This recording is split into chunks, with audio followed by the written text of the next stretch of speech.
I want the Omega they call useless.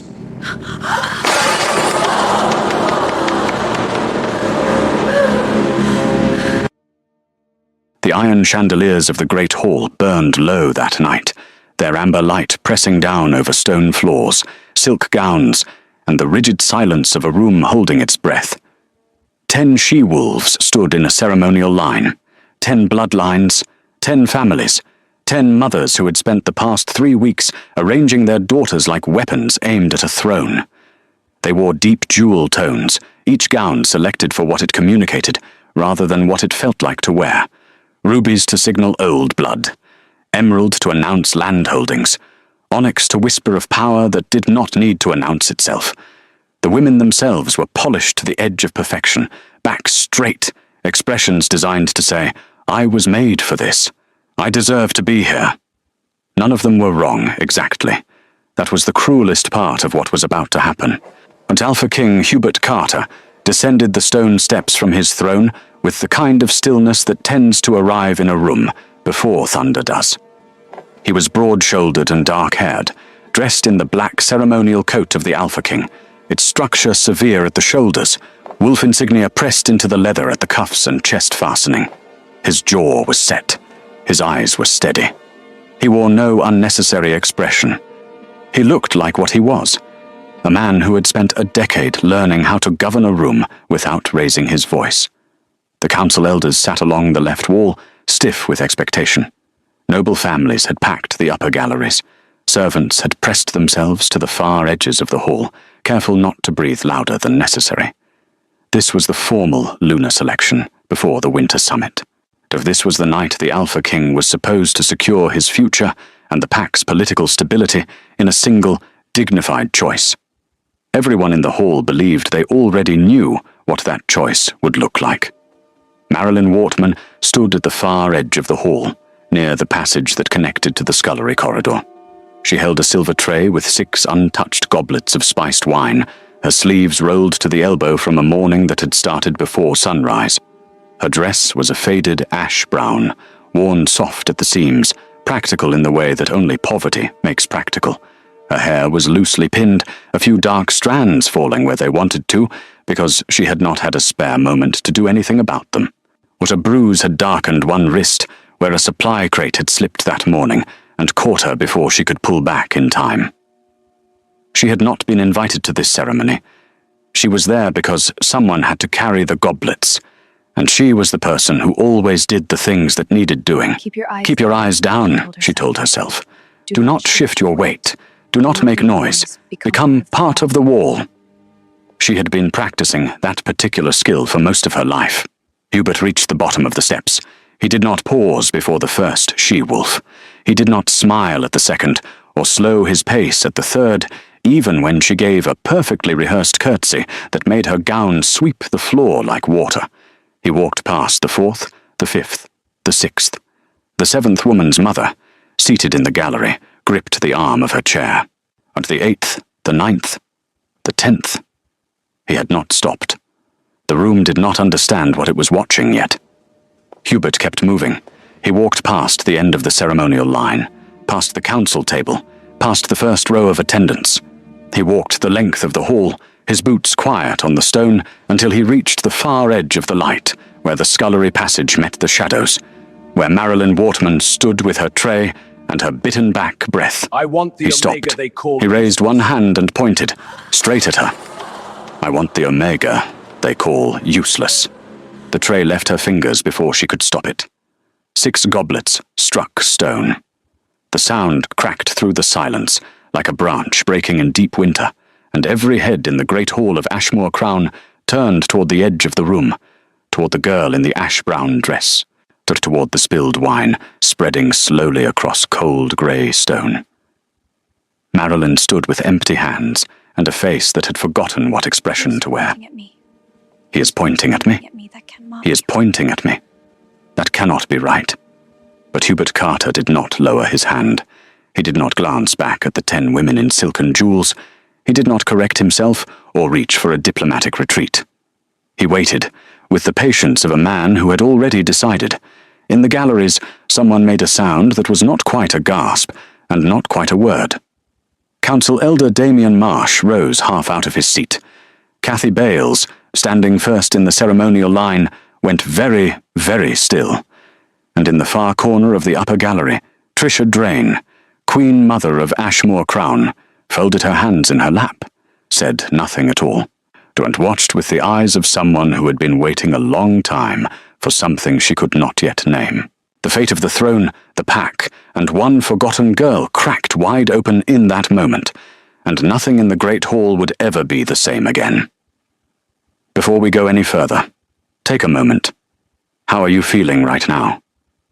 Because I need to check in with you before this story pulls you somewhere you cannot easily leave. Thank you so much for being here with us tonight. It genuinely means everything. If this story is already moving something in you, and I believe it is, please subscribe so you never miss what comes next. Smash that like, and drop a comment telling us where you are watching from. Those small actions carry this story further than you know. Thank you. Now let us go back to Ashmore Crown, where Marilyn Wortman is standing in a puddle of spilled wine, convinced she is dreaming. Ashmore Crown was the oldest pack settlement in the Northern Territories, built into the face of a granite ridge so ancient that the stone had turned the colour of old bone. Its great hall had hosted 300 years of ceremonies, treaties, feuds, and quiet cruelties dressed up as tradition. The ranking system that governed its wolves was older than the hall itself, and far harder to tear down than stone. At the top sat the Alpha bloodlines, whose names were carved into the council seats. Below them, the high-born houses, who furnished those councils with daughters and sons, money and influence, and the occasional convenient marriage. Below them, the mid-ranked wolves, who did skilled work and kept a respectful distance from both ends. And at the bottom, barely spoken of in formal gatherings, were the Omegas. Omegas were not weak. Or that was the lie the rest of the pack told itself to feel comfortable about the way it treated them. Omegas were the ones with the deepest emotional resonance, the strongest pack-steadying instincts, the capacity to calm aggression in moments that might otherwise end in blood. They were the kind of wolves who made communities function without anyone thanking them for it. They were essential and overlooked in equal measure. Marilyn Wortman had lived that particular contradiction for 23 years.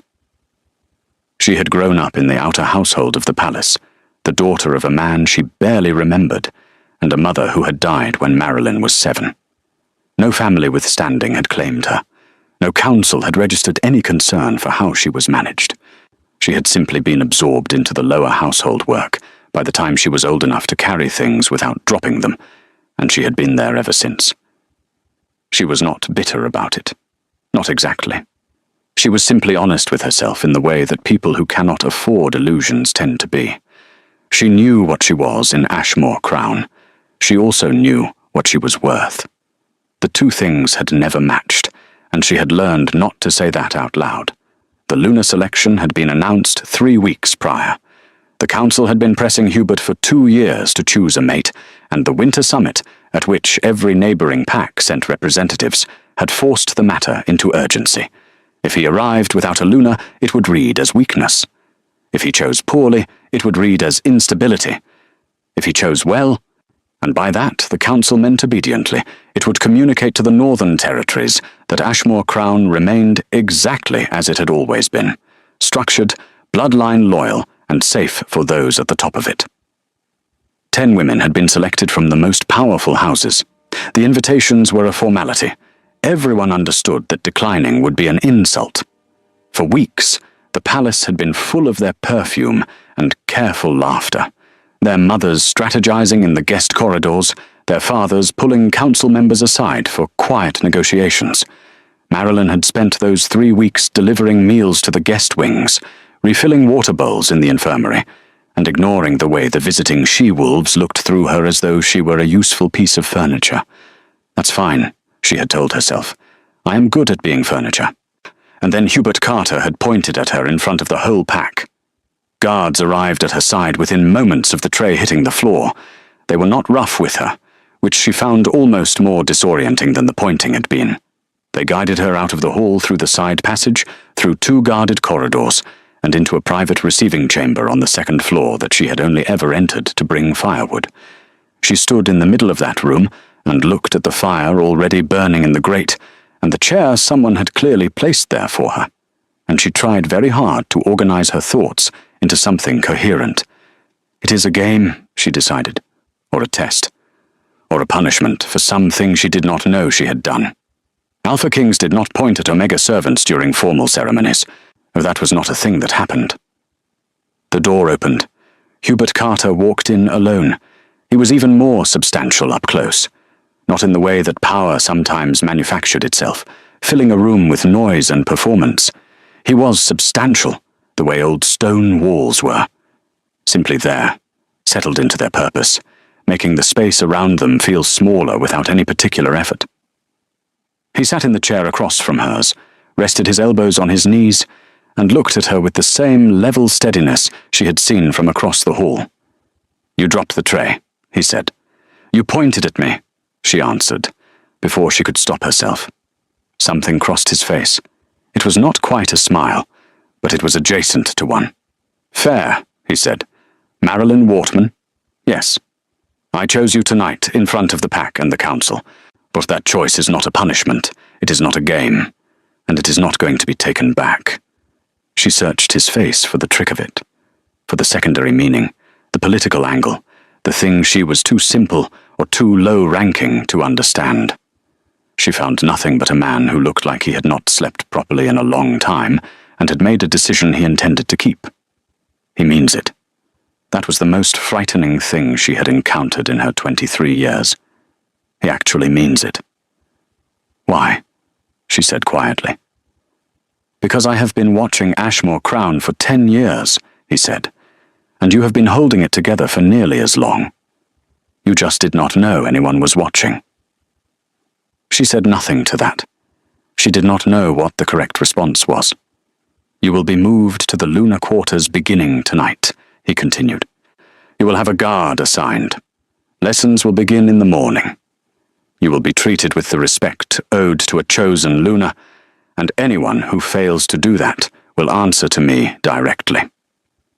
"The council will not allow this," she said. "I did not ask the council," he replied. "They will adjust." He stood. He crossed to the door, and then he stopped with one hand on the frame and glanced back at her. His voice dropped half a register, losing some of its command structure formality. "You have spent a long time making yourself easy to overlook. I understand why. But I am going to need you to stop doing that." He left before she could answer. Marilyn sat alone in the quiet room, with the fire and the chair and the sound of her own heartbeat, and tried to decide if she was terrified or awake for the first time in years. Both, she concluded, are definitely both. Down in the great hall, Kathy Bales hadn't moved from the ceremonial line. Her gown was still perfect. Her posture was still exact, but her jaw had tightened to the point where the fine muscles at the edge of it were visible, and her eyes, dark and precise as a blade, had not moved from the door through which Marilyn Wortman had been escorted. Her mother appeared at her elbow and murmured something low and careful. Kathy did not look at her. "Not now," she said softly. "Leave me." Her mother left. Kathy stood in the emptying hall and thought, with perfect calm, about what would need to happen next. 3 days before the selection, Marilyn had woken at 4:30 in the morning, because one of the pups in the nursery wing had been crying without stopping for 20 minutes, and the night attendant, a young wolf named Petra, who had only been on shift duty for 2 weeks, had run out of ideas. This was not unusual. Marilyn was often the one who arrived when ideas ran out.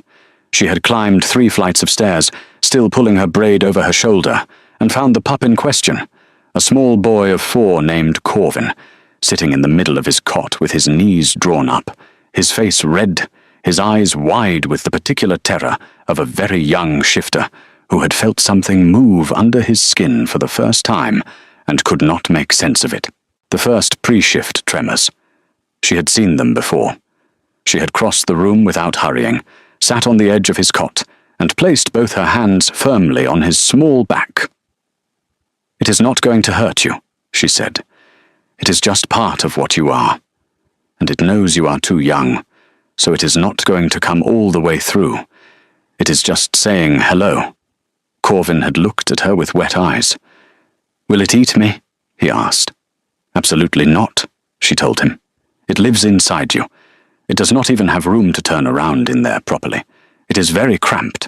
It is much more uncomfortable for it than it is for you." The boy had blinked, and then, to Petra's visible relief, had actually laughed.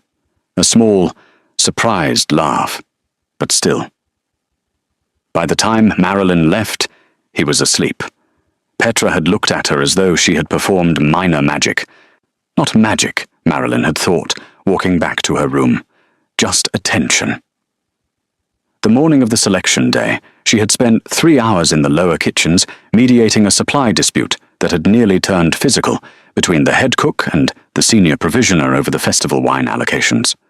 She had done it by agreeing loudly with both of them in separate conversations until each man believed she was entirely on his side, and then engineering a meeting in which she had suggested a solution so obvious that both men had claimed it as their own idea simultaneously. She had long since accepted that credit was a currency she did not get to spend. She had also stopped a young wolf named Taran from shifting in a corridor that afternoon. Taran was 17 and prone to anxiety spirals that came on fast, or she had spotted the particular tension in his jaw and the way he was breathing from the top of his lungs, and she had redirected him to the outer stable passage, talked him down over 20 minutes, and left him calmer than she had found him.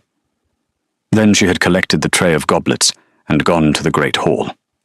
She had not expected the night to go the way it went. Hubert had known all of it. He had known about Corvin. He had known about the supply dispute and the exact method she had used to resolve it. He had known about Taran and the stable corridor, and he had known about the 3 similar interventions in the month prior. He had known because, for 2 years, he had been quietly watching what actually held Ashmore Crown together when no one was performing strength for the council. He told her this on the second morning, after her first formal lesson in pack law, when she arrived back in the Lunar Suite, so tired and so overwhelmed by terminology that she sat directly on the floor instead of in the chair. He was standing by the window when she came in, reading a document. He looked up, noted where she had sat, and did not comment on it. "The Corvin pup's family sent a report," he said. "Standard nursery record. But I read all of them.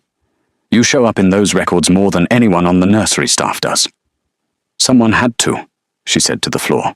"Yes, someone had to, and no one assigned to the role was doing it, so you did." He set down the document. "That is the pattern. Every time a system in this palace fails quietly, you appear. You fix it. You leave. No one notes your name." "That is how it works for people like me," she said. "Not anymore," he said. And then, before she could respond, he added, "Get off the floor. Your back will ache by evening." It was not kind, exactly. It was just accurate. Somehow that was easier to accept. She got off the floor. He handed her a cup of tea that had been sitting on the window ledge, still warm. He prepared that before I arrived, she realized. He knew I would be tired. She did not know what to do with a man who paid that kind of attention. It felt more dangerous in some ways than being overlooked. Kathy Bales came from the kind of family that had been preparing her for a specific kind of life, since she was old enough to sit upright without assistance. Her posture was architectural, her manners were surgical. She had been educated in pack law, household management, bloodline genealogy, and the particular art of moving through powerful spaces as though she owned them, because she was meant to. She was also genuinely intelligent, which made her more dangerous than people who underestimated beautiful women tended to assume. She found Marilyn in the courtyard garden on the 3rd day, during the brief window between morning lessons and the afternoon council briefing that Hubert had added to Marilyn's schedule over the protests of Elder Marsh. Kathy sat across from her at the garden table as though they had made an appointment. Her dark red gown caught the pale winter light and did something calculated with it. The fur trim at her shoulders framed her face precisely. Her expression was warm, composed, and entirely artificial. "You must be overwhelmed," she said gently.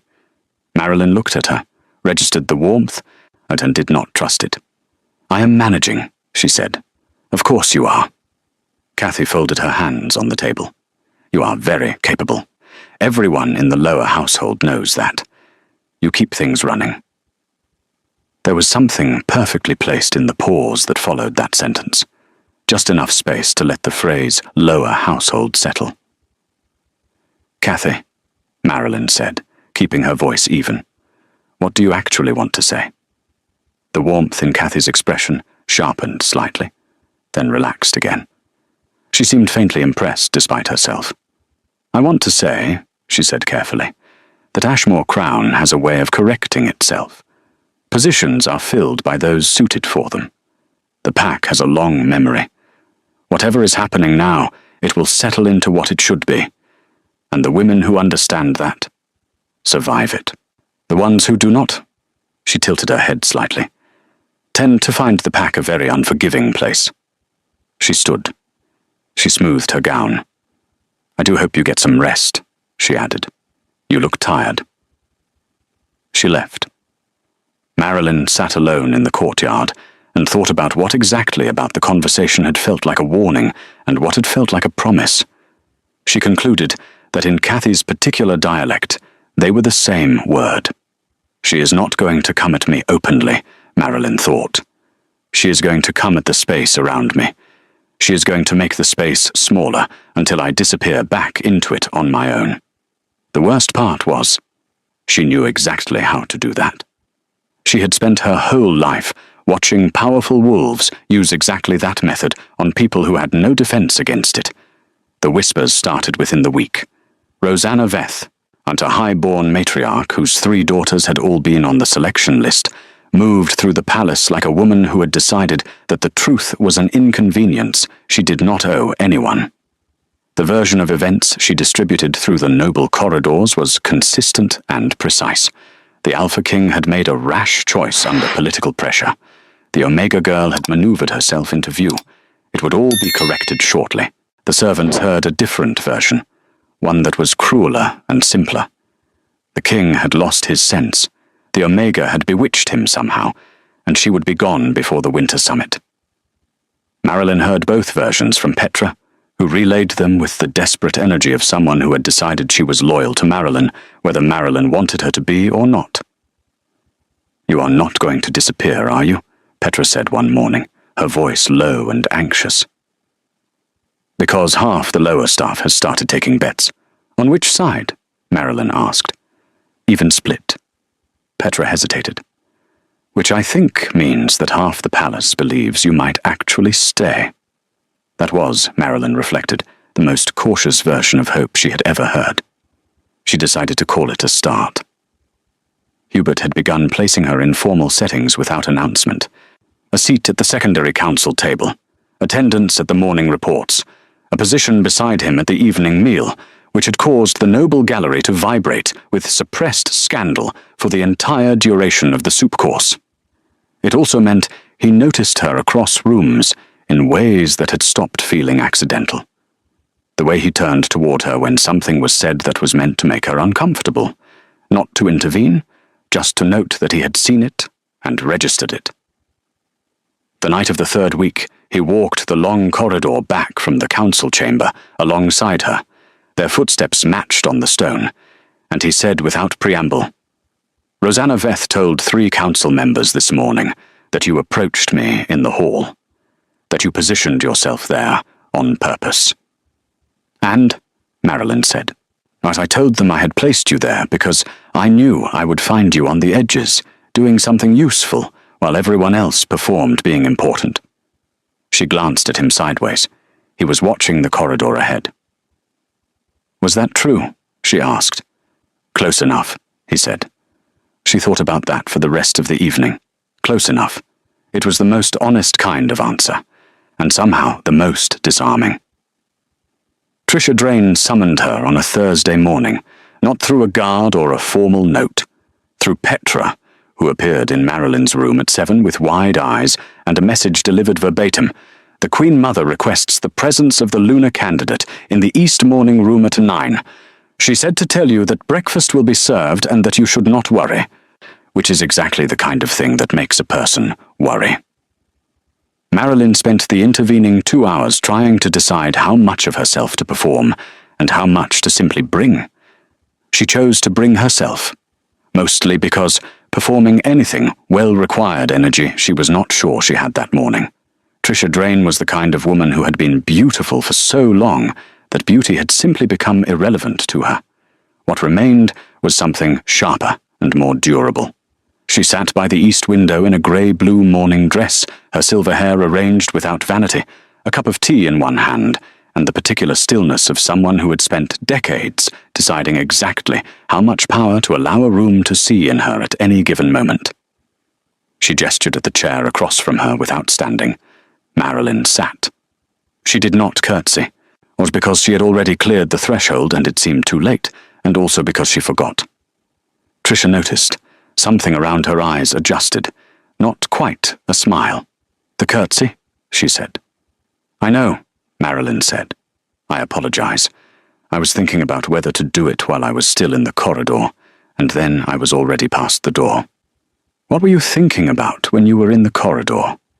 "Whether you were going to be kind or precise," Marilyn said honestly. "And which one would be more difficult to manage?" Trisha regarded her. "Both," she said. "Sit properly. Pour yourself tea.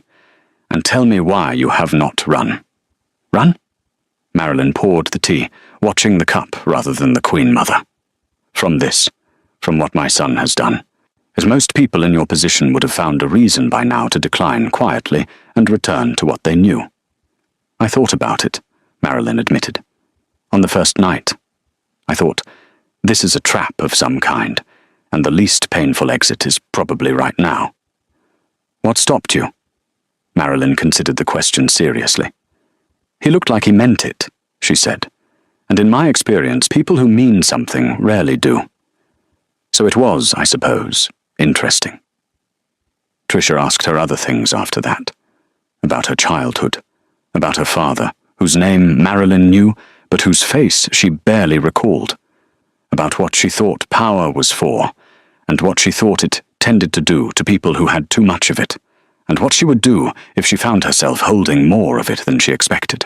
Or Marilyn answered honestly, because she was too tired to do otherwise, and because something in the Queen Mother's face suggested that dishonesty would be detected and filed away without comment, which was a more unsettling consequence than being scolded. At the end, Trisha set down her cup. "I have one question about protocol," Marilyn said, because she had been wondering for 20 minutes. "During the formal presentation at the summit, there are apparently 12 different dining instruments.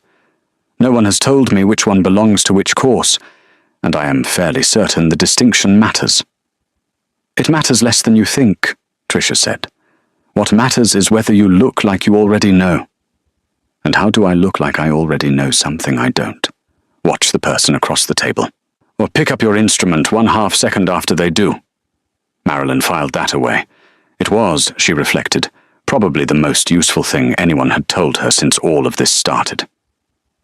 That evening, she found Hubert in the outer library, reading. He did not look up when she came in, but he moved the stack of documents from the opposite chair. She sat. "Your mother tested me this morning," she said. "I know, she tests everyone. She did not seem opposed to you choosing me." "She's not." He turned a page. "She's cautious. There's a difference.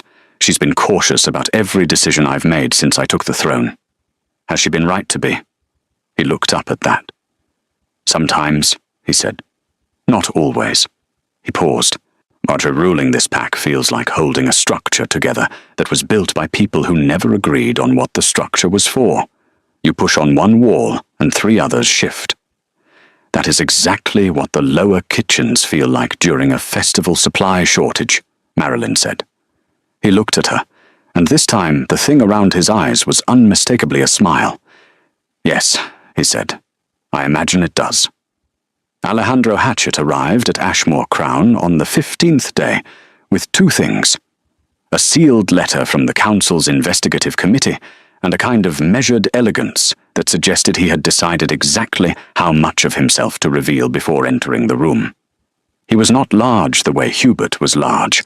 He was precise, dark formal coat, clean lines, no ornamentation that served no purpose. He moved through spaces the way certain predators did, reading them before committing to a direction. Marilyn noticed him at the evening meal, and noticed, more significantly, that he was looking at her with the kind of interest that had nothing to do with attraction. It was the interest of someone who wanted something she had, and had not yet decided how to get it. She made note of him and said nothing.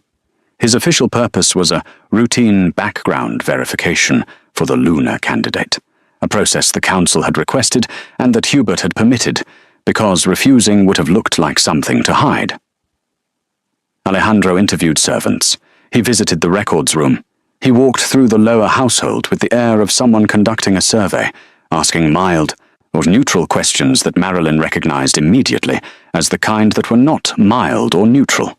He asked about her father, specifically about Darian Wortman, pack member, former warden assignment, deceased, and about what records existed regarding his posting and the circumstances of his death. The servants who spoke to him thought they were helping. They mentioned what little they knew, that Darian had died in the field, that the records were sealed, that no formal cause had ever been announced, that Marilyn had been very young and had never been told much. When Alejandro asked Marilyn directly, during a brief formal interview in the secondary parlor with a council scribe present, she answered every question with the simple honesty of someone who genuinely didn't know enough to be evasive. "I was 7 when he died," she said. "I remember his voice. I do not remember his face well. No one told me how it happened. No one offered to explain." "And you never sought to find out?" His tone was carefully neutral. "I was an Omega child with no family and no standing. Who exactly was I supposed to ask?" Something flickered in his expression. He wrote something down. "Thank you," he said. "That will be all for now." For now, she thought. Those 2 words were doing a great deal of work. She told Hubert that evening. He listened without interrupting. When she finished, he was quiet for a moment. Yes, and then he said, "Alejandro Hatchett has been pursuing a council appointment for 3 years. The seat he wants belongs to the Border Trade Committee. The committee's authority depends on who controls the winter access corridors. Those corridors run through land that has been in jurisdictional dispute for 20 years. "And my father was connected to that land?" Marilyn said. "I do not know the full shape of it yet," Hubert said, "but the fact that Alejandro is asking about him specifically tells me someone does. What does that mean for me?" He looked at her directly.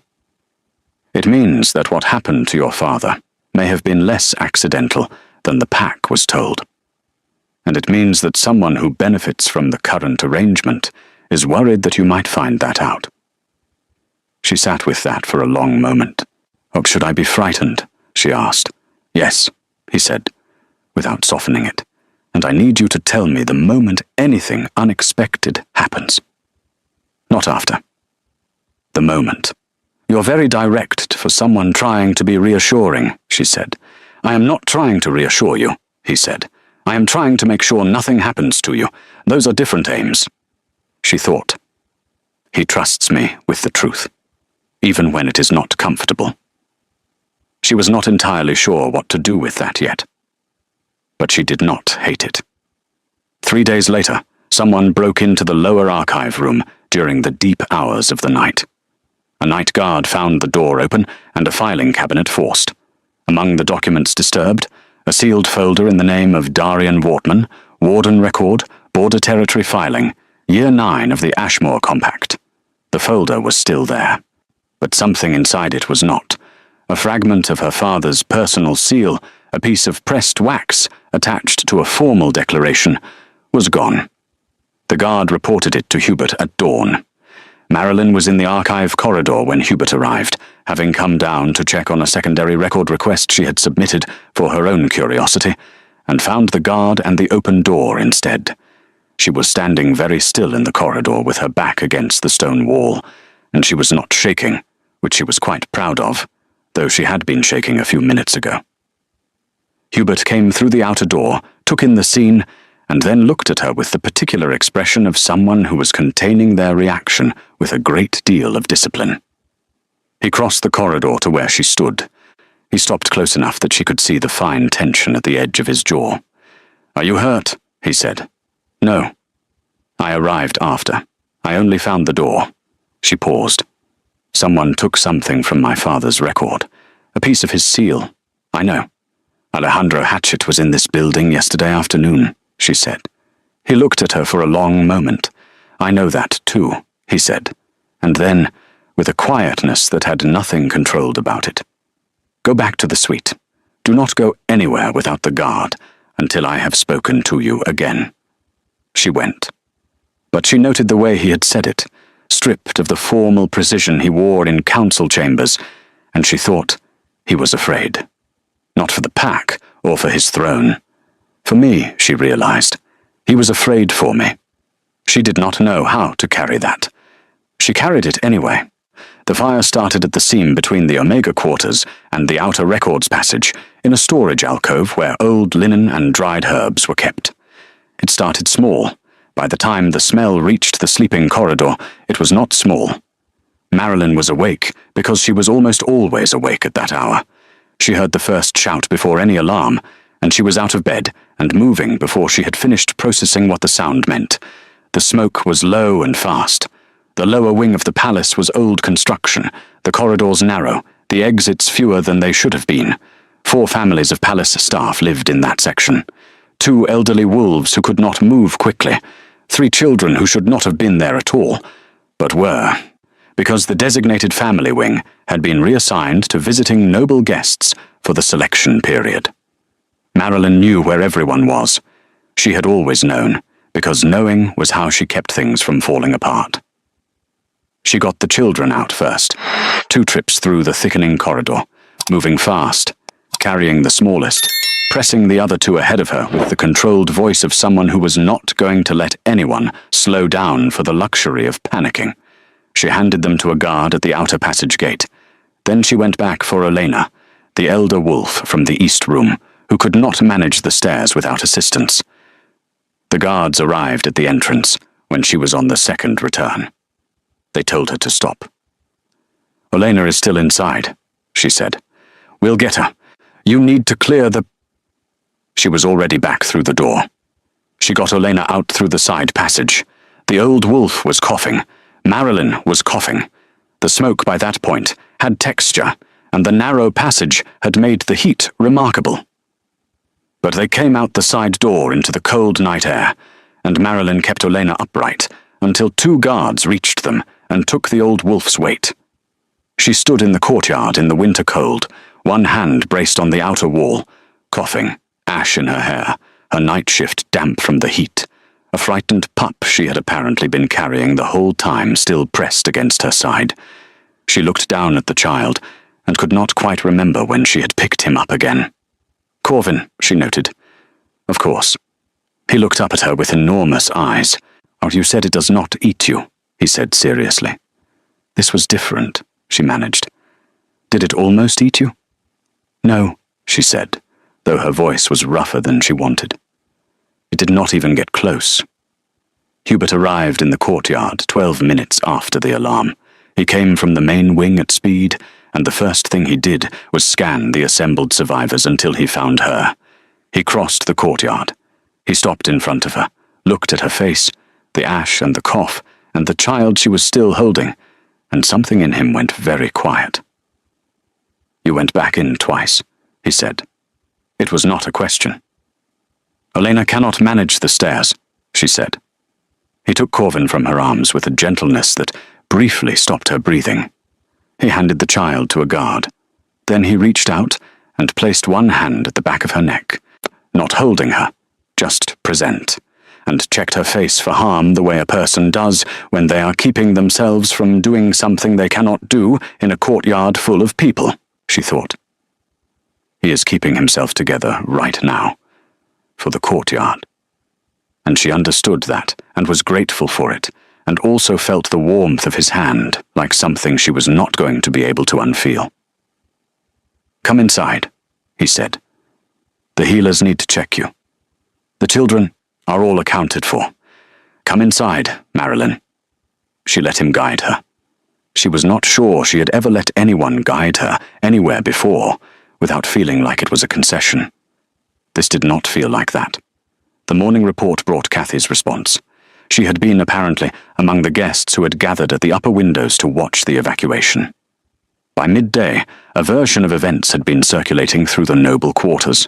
The Omega girl had caused a commotion, the staff had panicked around her, and the drama had been exaggerated. A secondary version, more carefully distributed.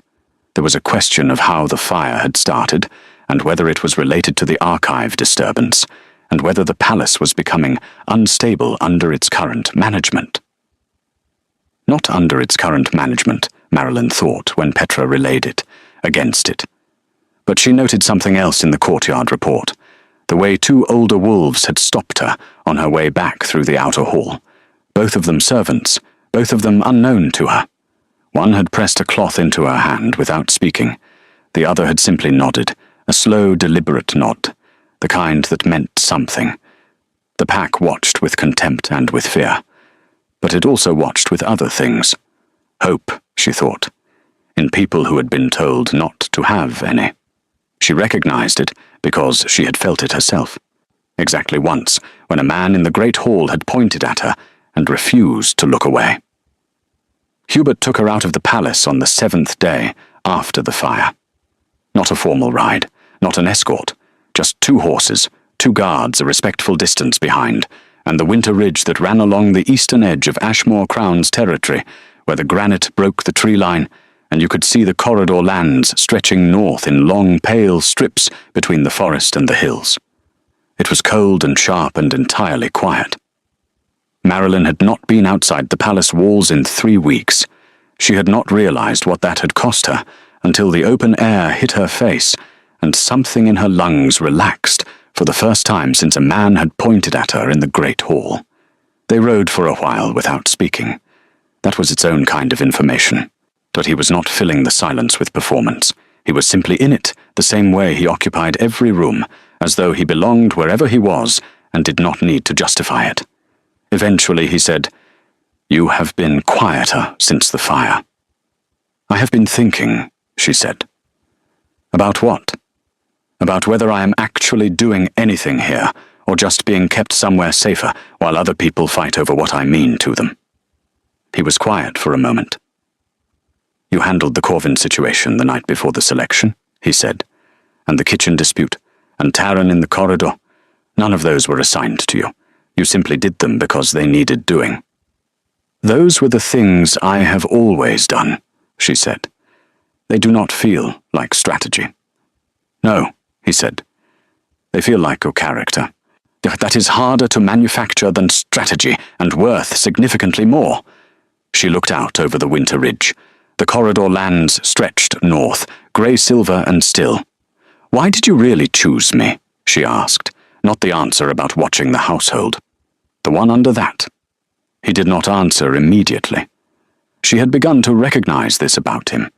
He did not fill silences with words he had not yet meant. He waited until he knew what he wanted to say.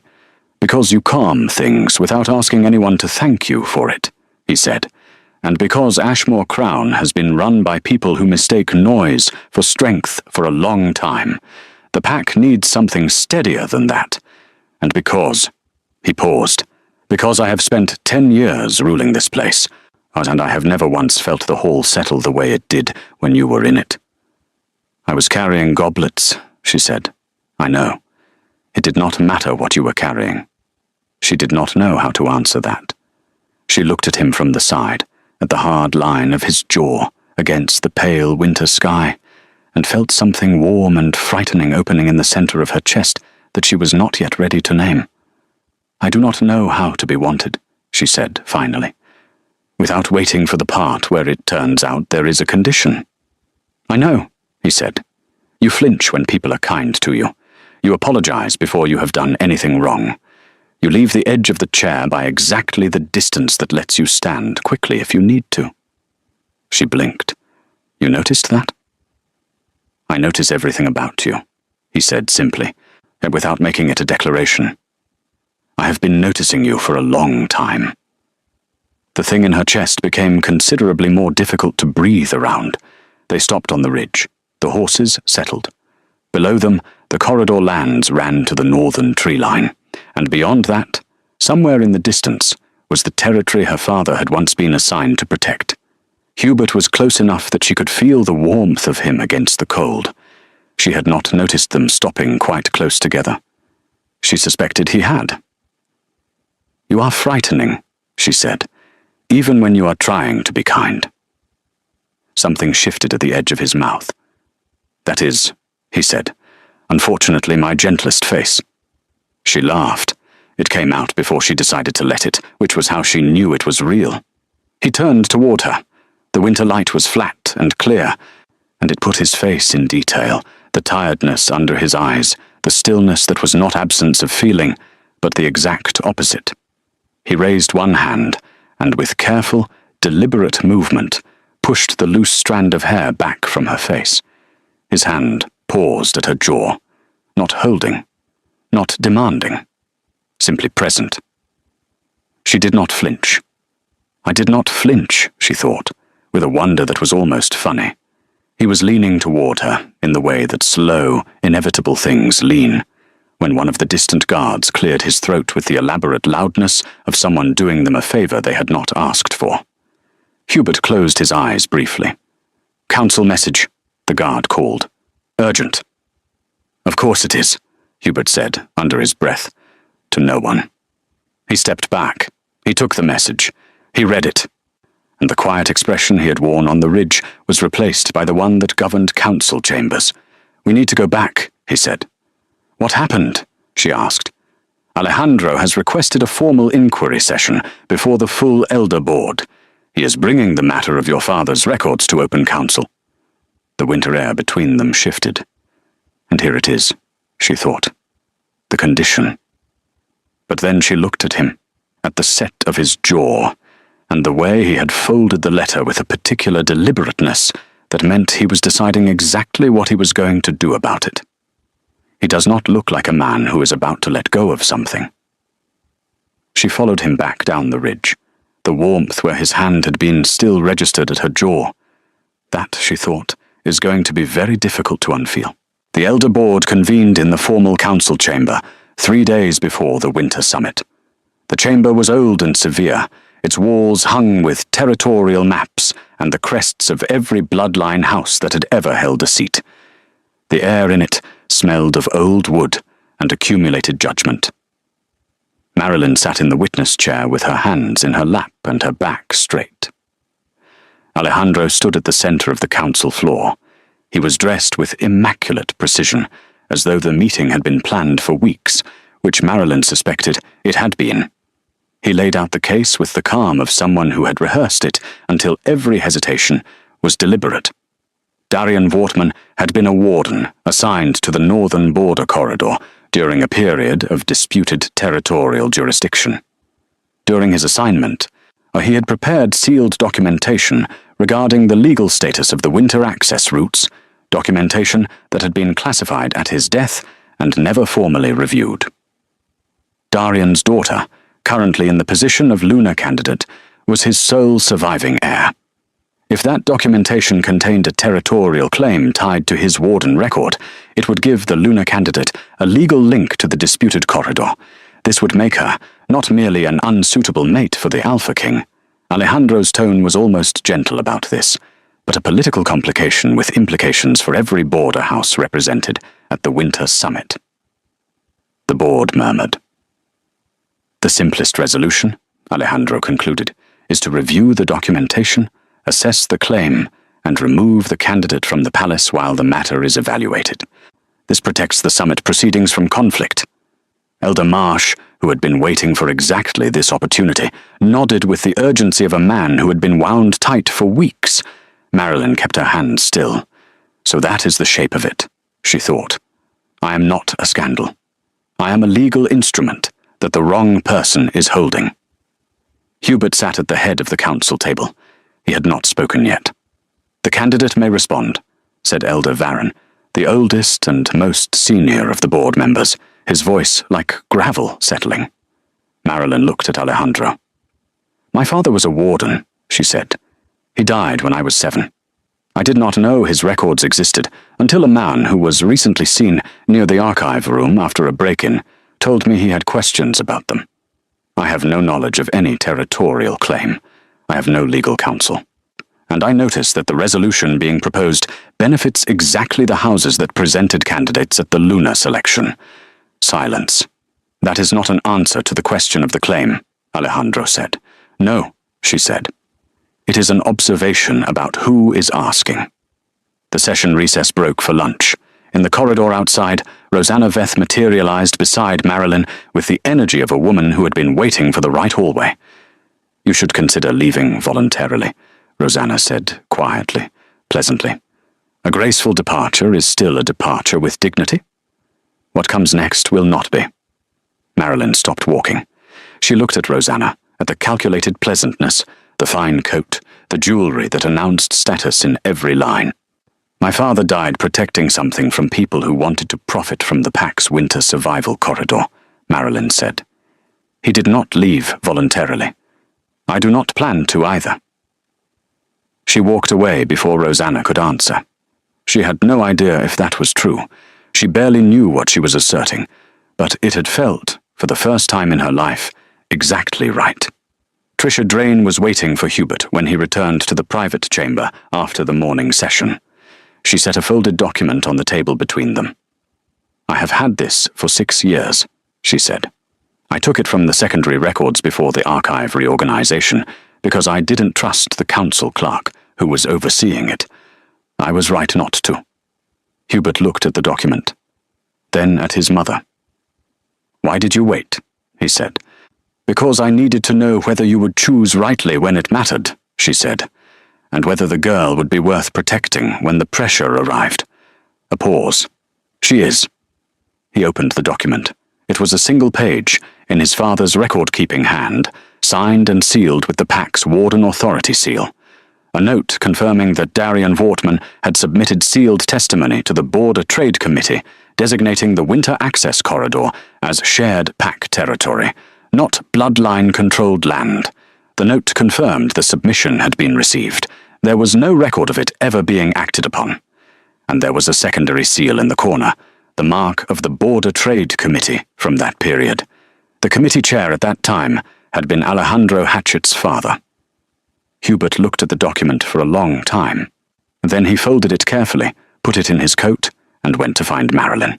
The Winter Summit brought every neighboring clan into Ashmore Crown's Great Hall, the same hall where Marilyn had stood with a tray 4 weeks ago, the same stone floors, the same iron chandeliers.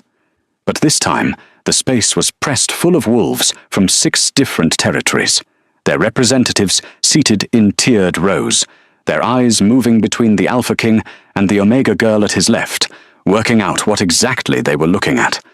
Alejandro had timed it deliberately. The territorial inquiry had been folded into the summit proceedings, presenting it as a matter of pack-wide interest that required collective resolution. The framing was elegant. This was not a personal attack on any individual. This was due process. Marilyn sat in the secondary seat assigned to her and watched the room gather itself.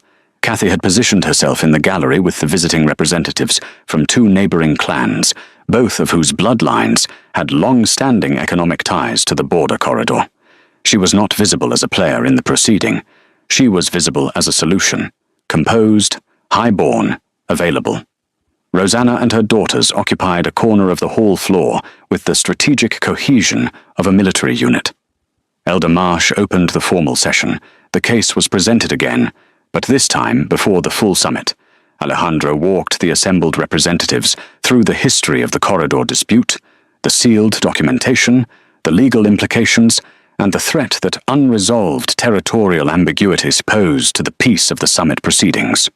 His conclusion, presented with the quiet confidence of a man who believed he had already won, was that removing the candidate from the Luna position pending investigation would allow the summit to proceed without conflict. He proposed the council accept a motion to do so. Several visiting representatives nodded.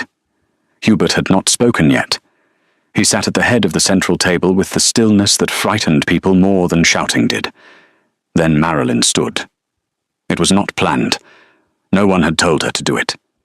It came from the same place that had made her walk back into the burning corridor, the certainty that if she didn't move, something important would be lost before it could be saved. "I want to say something," she said. The room turned. "I know what is being proposed here," she continued, "and I understand why it seems reasonable. But I have been in this pack my whole life, making myself easier to remove, staying small, leaving rooms before I was asked. I know how to do this. I have done it 100 times. She paused. "But my father did not leave. He documented the truth about this corridor, and he sealed it against people who wanted to profit from it. And he died before anyone in authority asked him a single question about what he had found. And if I walk out of this hall today, the same people who buried what he did will have done it again. And they will use me to do it, because I have spent my whole life making myself convenient for exactly that." The hall was quiet. "So I am telling you now that I will not leave. Not because I believe I am powerful enough to stop what is coming, but because the only way my father's death means anything is if what he protected is finally seen by people who are not paid to look away from it." She sat back down. Her hands were trembling. She pressed them flat on the table. "I should not have done that," said the part of her that had spent 23 years surviving. Too visible. Too loud. "Yes," said something deeper and newer. And it was exactly right. Alejandro recovered quickly. "An emotional appeal does not resolve a legal matter," he said smoothly, to the room rather than to her. "The motion stands." And then Hubert Carter stood up. The room recalibrated instantly. When that particular man moved from seated to standing, my every other presence in the hall became secondary. "Before the motion is called," he said, "I have a document for the summit record." He placed the folded page on the table. He did not raise his voice. He did not need to. "This is a record note from the archive of my father's council. It confirms that Darian Wortman submitted sealed testimony to the Border Trade Committee, designating the Winter Corridor as shared packland. It confirms that testimony was received.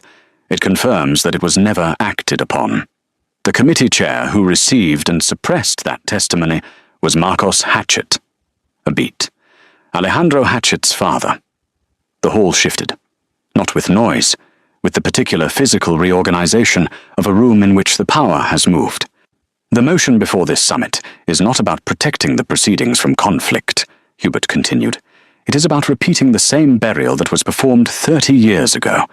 Alejandro Hatchet and Kathy Bales, who has been coordinating with him since the 3rd day of the selection process, have been working to force this pack into a politically advantageous marriage that would give their bloodlines control of a corridor that my father's council sealed in trust for every wolf in Ashmore Crown." He looked at Alejandro. "You want to talk about due process? Let us talk about whose process this has ever been due." Elder Varron called for a recess. Alejandro was very still. Kathy in the gallery looked at Rosanna. Rosanna, for the first time in Marilyn's experience, did not seem to know what to do with her face. Trisha Drain, seated at the far end of the council table, unfolded her hands in her lap. She looked at Marilyn across the full length of the hall. She gave a single, slow nod. The summit reconvened in the afternoon with the weight of a room that had spent 3 hours rearranging its understanding of what it had been watching. Elder Varron called the session. The recess investigation had been swift and definitive because Hubert had been preparing it for days. Alejandro's coordination with Kathy was documented. A series of messages passed through Rosanna's household, a meeting in the border representatives' quarter the night of the fire, the nature of his access to the archive room on the day before the break-in. The old documents were verified by 2 independent archivists brought from the neutral pack of Grevon specifically for this summit. The evidence of what Marcos Hatchet had buried and what his son had tried to keep buried was entered into the public summit record. When the formal findings were read, Alejandro submitted no defense. He sat in his chair with the particular rigidity of a man who had calculated every outcome except this one. His rank and title before the Border Trade Committee was suspended pending a full investigation. The council seat he had been pursuing was formally closed to his candidacy. Cathy was stripped of her formal standing as a presented candidate and asked to leave the summit proceedings. She did so. She did it with immaculate posture and her chin up, and Marilyn found, to her own surprise, that she did not feel satisfaction about it. She felt something closer to tired sadness for a woman who had been trained to want exactly the thing she was losing, and had never been told there were other ways to build a life. Rosanna's family lost the political alliance that the selection had been meant to secure them. They would retain their standing in the pack, but the influence they had leveraged, the relationships built on proximity to the throne's future, dissolved with the public record. Then Elder Varen looked at Hubert. "The matter of the Luna selection remains open," he said. "The summit requires resolution." Hubert stood. He turned to Marilyn. She met his gaze. She did not look away, and she did not lower her head. This is the moment, she knew. This is the second one. And it is different from the first because I am different. The first time I stood there, I was waiting for the trick. This time I am waiting for nothing. I am simply here.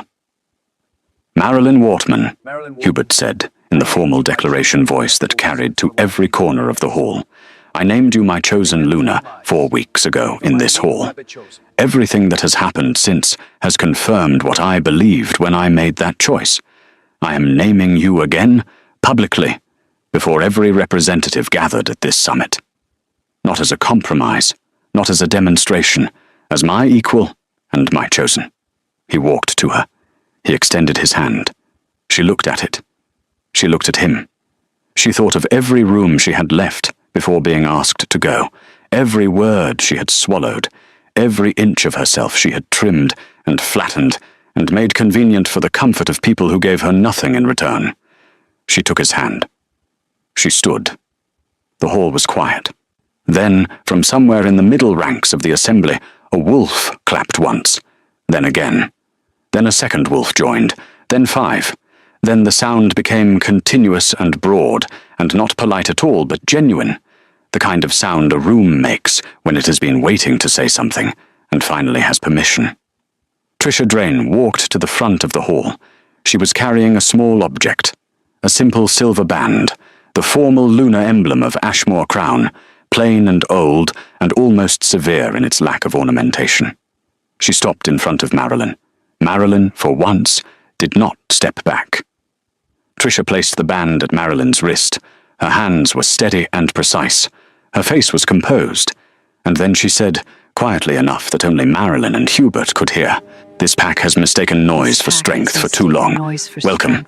Marilyn did not cry. Welcome. She had not planned not to. It simply did not happen. She was too full of something that was not grief or relief, but more like the sensation of a door opening in a wall she had stopped expecting to move. I am here, she thought. I am standing here, and no one is about to ask me to be smaller. That evening, after the summit representatives had settled into the formal dinner, after the public proceedings had moved into the slower work of treaty updates and border resolutions, Hubert took her back to the outer library. They sat in the 2 chairs by the window. The winter dark had settled over the ridge, and the corridor lands beyond. He had a cup of something warm. So did she. She had stopped being surprised that he thought of it ahead of time, and for a while they were just quiet, the good kind. Your father's testimony is going into the formal pack record, he said eventually. The corridor designation will be restored to shared territory law. His name will be on the record note. She looked at the dark window. He kept a record so the truth would exist, she said, even when no one was going to listen for a very long time. Yes. That is a strange kind of courage, she said, to write something down for someone you will never meet. He knew someone would eventually find it. She thought, I think he hoped it would matter to someone. I think he died hoping. She turned to look at Hubert. He was watching her with the same steadiness he had worn in the great hall on the night they began, except that the distance was gone from it. Up close, without the ceremony and the political weight, he looked like a man who was simply tired and had stopped performing the parts of himself that were not real. You should sleep, she said. Probably, he agreed. He did not move. You look like someone who has been holding stone walls together with his hands, she said. That is what you told me you felt like. Still accurate. You could, she said carefully, put some of that down. Occasionally. He looked at her for a long moment. Only if someone competent is watching, he said. I have been watching this pack since I was old enough to carry goblets, she said. I believe I qualify. He reached across the space between them and took her hand. Not the formal clasp of public declaration. Something else. Something that did not have a ceremonial name and was better for it. Yes, he said. You do. Later. Much later. She stood at the window of the lunar suite and looked out at the great hall roof below, the chandeliers still burning amber behind the high windows. She thought of the girl who had stood in that hall with a tray, who had believed that being useful was the only right she had, who had gone through 23 years making herself a convenient absence. She pressed one hand to the cold glass. I did not disappear, she said to that girl. I did not make myself small enough, and I did not leave. And look at where we are. Below in the courtyard, a guard was making rounds. He looked up at the lighted window and briefly slowed his pace, the simple acknowledgement of a wolf who had clapped in the summit hall that afternoon. Marilyn lifted her chin. She did not lower it. Before this story ends completely, but let me say something from the heart. If Marilyn's journey moved you, if Hubert's second choice felt like something you needed to see, if you have ever known what it feels like to be useful to everyone and chosen by no one, then this channel was made for you. Subscribe if you have not yet. Like this video. Leave a comment with the moment that hit you hardest. Those small actions help stories like this one find the people who need them most. I would love to know you were here when this one found its place. Some stories end with revenge. This one ended with recognition. And maybe that is the rarer mercy. Marilyn did not become worthy because a crown touched her head. She had always been worth the space she occupied. The problem was that she had spent a lifetime believing otherwise, and the people who benefited from that belief had worked very hard to keep her in it. Hubert did not become a great king because he held the loudest hall. He became one because when the moment came to protect the truth in public, at cost, in front of people who would rather the truth stayed buried, he did not step back from it. Not once. Not even when it was easier and quieter and more politically convenient to let her go. And the wolves who built their power on bloodline, cruelty, and arrangement learned what people like that always learn eventually. The room they controlled has a long memory. Sooner or later, it becomes the room that watches them fall. Thank you for staying with this one all the way through. Stories that move us tend to carry something real beneath the surface. Here are the truths this one held, offered plainly. 1. But quiet service is not the same as low worth. Marilyn spent years doing the work that kept everyone else going. She was never thanked for it. That is a recognizable truth. In workplaces, in families, in communities, the people who hold everything together are often the last to be acknowledged and the first to be told they do not belong. Her story asks us to look at who we depend on and whether we have ever said so out loud. 2. Power without character is predatory. Kathy had polish, rank, and preparation. Alejandro had intelligence and access. Rosianna had connections and a long memory. None of those advantages made them good. They used every tool they had to preserve a system that served them and crushed anyone in the way. Rank, beauty, and influence are not character. What a person does with advantage, especially toward those who have less, is the true measure. 3. Real leadership is proven by what it protects publicly. Hubert knew the truth privately for weeks. But the truth only matters in a community when someone is willing to say it in the room where people can hear it, and where it costs something. Knowing what is right while staying silent is not virtue. It is comfort wearing virtue's clothes. 4. Self-erasure is not humility. But Marilyn had learned to make herself small as a survival strategy. For years it worked. But survival strategies can become cages. There is a difference between choosing not to fight and having forgotten you had the right to. Marilyn's arc is not the story of someone becoming powerful. It is the story of someone remembering that they were already human, which was always enough. 5. Inheritance is not always treasure. What Marilyn received from her father was not comfort, elevation, or an easy answer. It was responsibility, truth, and moral weight. She inherited a problem that was bigger than her, created by people who were more powerful than her, in a world that had never given her the tools to manage it. That is realistic. That is how legacies actually work. What mattered was what she chose to do with it. 6. As a community is only as honest as what it is willing to remember. Ashmore Crown had buried Darian Vortman's testimony and let his daughter grow up without her father's name or his story. Every community has its buried documents, the things that were done and sealed away because the truth was inconvenient for the people who held the seal. Health comes from being willing to open them. 7. Being chosen is not the same as being safe. Both matter. Hubert's choice created danger, not comfort. That is true. But the presence of danger was not a sign that the choice was wrong. The measure of whether a relationship is real is not whether it is easy, but whether the people in it hold each other's humanity when things become costly. 8. The people who mock quiet strength pay for it slowly. Kathy, Alejandro, and Rosanna did not lose because of a single mistake. They lost because their entire framework for measuring worth was wrong, and frameworks that are wrong tend to lead people into rooms they cannot talk their way out of. The consequences came in proportion to the arrogance. That is not vengeance. That is simply cause and effect, running its patient course. There is more coming, more dangerous choices, more unforgettable women, more men who must prove whether the power they carry deserves the hearts they are asking for. So stay near.